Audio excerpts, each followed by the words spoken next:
Hello and welcome back to the Sci-Fi Primer. Today's episode I think will be of particular interest to fans of Elite Dangerous, especially those of you who are into the lore of the game. Now I'm not fully versed in the lore, only coming across bits and pieces at the various tourist beacons that are spread around, but what I have come across seems oddly familiar. I'm going to talk about sci-fi author C.J. Cherryh's Alliance Union universe. This is a history that she created in order to set a large number of her novels in, starting with the Downbelow Station. This is the novel I'm going to talk about in this episode.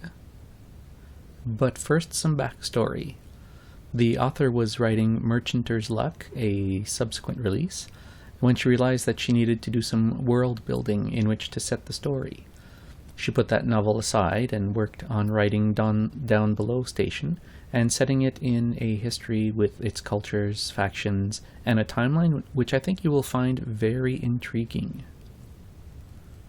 The book starts with a description of the expansion of humanity into the cosmos, starting with the stars nearest to Earth.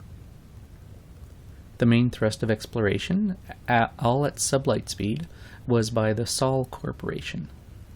Unmanned, slower-than-light ships were sent to nearby stars, and then eventually manned stations were built there. Mined supplies were shipped to Earth, making the Sol Corporation rich and influential. It became known as Earth Company. Expansion was slow at first, and Earth being the only supply of agricultural supplies, it was the center of the universe for this great circle of shipping lanes leaving and returning to the Earth system, again at sublight speed. All this changed after the discovery of an Earth-like world at Tau Ceti in the year 2093. The world is called Pell's World. A station was set up in orbit, cobbled in part from other now less important stations from other nearby systems. Now remember that date, 2093, and check this out. It's the tourist beacon at the human habitable world around the Tau Ceti in-game, and we see that it's the first human habitable colony. The date 2159 is listed as when the settlement had achieved self-sufficiency, pretty close, and this is only one of the similarities that we'll encounter. In the timeline of the books, the discovery of Pell around Tau Ceti was a complete game changer. Earth was no longer the sole source of agricultural goods. The outer worlds were able to develop a certain autonomy, and this caused friction with the Earth Company, which tried to tax the outer systems to make up for lost revenue. And that goes about as well as you can imagine. While Tau Ceti remains loyal to Earth, the outer worlds see no such need and start to develop their own culture, bases, worlds, and military. They join together in forming the Union faction, very organized, disciplined, and militaristic. I think of the government in the Firefly series, which was called the Union of Allied Worlds. Compare that to the Alliance Union universe here and see if any dots get connected.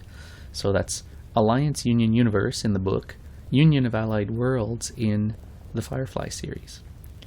That could be a coincidence.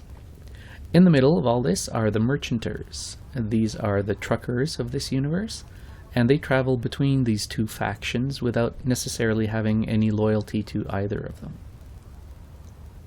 By the start of the novel, faster-than-light travel had been achieved for some time, and here we have the second similarity. FTL works just like the jumps in Elite Dangerous. Jumps are made from mass point to mass point, with there being a star or rogue planet required as the jump destination. There's no equivalent to super cruise though, just jump space and normal space. All of this makes the backdrop for the story. This is a very dense story. The book is only 400 some pages, but there's a lot going on. So let's get started. At the beginning, there's a convoy of Earth Company ships and merchant ships containing refugees. The Union had been attacking Earth Company bases. This convoy is at Tau Ceti and arriving at the Pell Station at the start of the book. Pell knows it can't handle the security, so they seal off portions of the base for the refugees and relocate their own residents to other parts of the station. Some ships didn't make it, with some stationers having lost family on those vessels. There's also a Union prisoner who was rescued and is delivered to the station authorities for his own protection. The main military vessel leaves promptly after dropping off the refugees, saying "not our problem," and leaves the stationers to deal with the chaos. One part of the solution, in addition to having sectioned off a portion of the station, is to expand the on-world colony. This is what is called Downbelow Station, and is the title of the book I'm recounting. The name Downbelow contrasts with Up Above Station, which is the Pell Station in orbit. On the planet are various workers and administrators, as well as an indigenous population of alien primates. From the description, I kind of picture nearly human-sized tarsiers, if you can picture that. And for some reason they like humans and like working for us, both down below and up above. The climate is inhospitable, with humans requiring a breathing apparatus when outside the compound.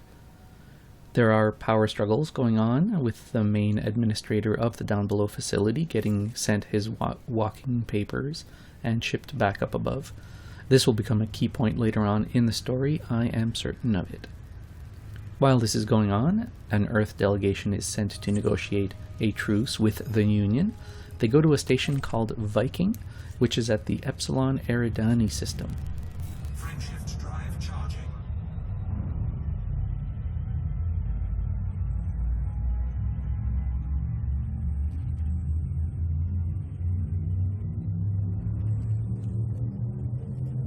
Four, three, two, one,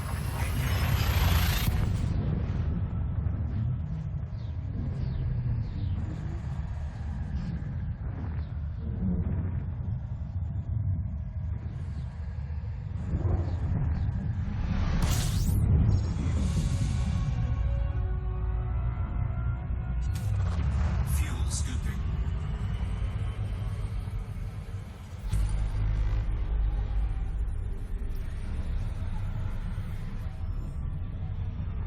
Fuel scoop disengaged.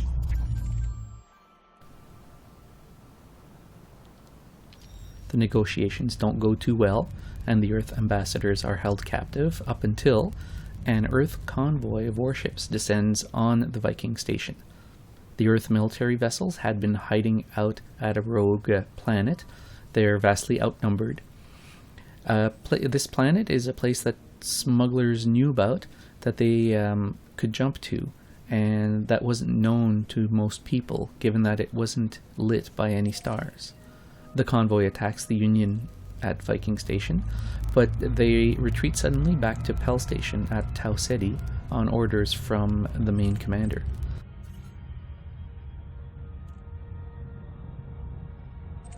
Frameshift drive charging.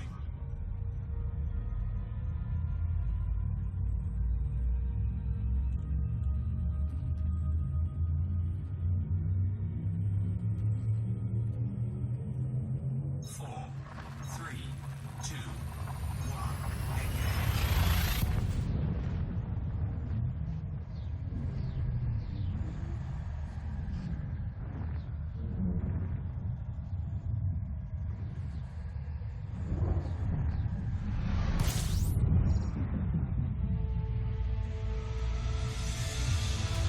Fuel scooping complete.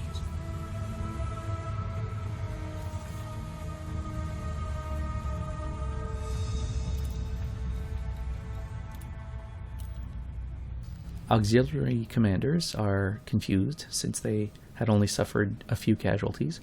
Among the confused commanders is that of the vessel that had dropped off the initial refugees at Tau Ceti at the beginning. They don't know why the sudden about-face. Pell Station, with all its refugee troubles, now has to deal with a bunch of damaged military vessels docking at the station, with wounded and who knows what.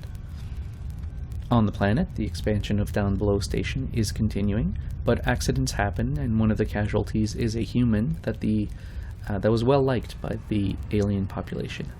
They mourn the passing of this well-liked human in a ceremony that they perform. And I will leave it at this for this episode, partly because there's a lot to digest, and also because this is as far as I've gotten into the story so far. So I'll have to finish reading it for the second installment. But I want to leave you with some of the similarities that we've seen between this history and that of Elite Dangerous. First human inhabited settlement at Tau Ceti, check. An Earth-centered faction, check. An outside faction battling with Earth, check. Jump drives to mass points, check. Refugees and rescued crew from destroyed ships, check. Space truckers delivering goods between worlds, check. In the next episode, we will see what's up with the Merchanters and discover what the Alliance part of the Alliance Union universe is about, I think. Fly dangerously and 07.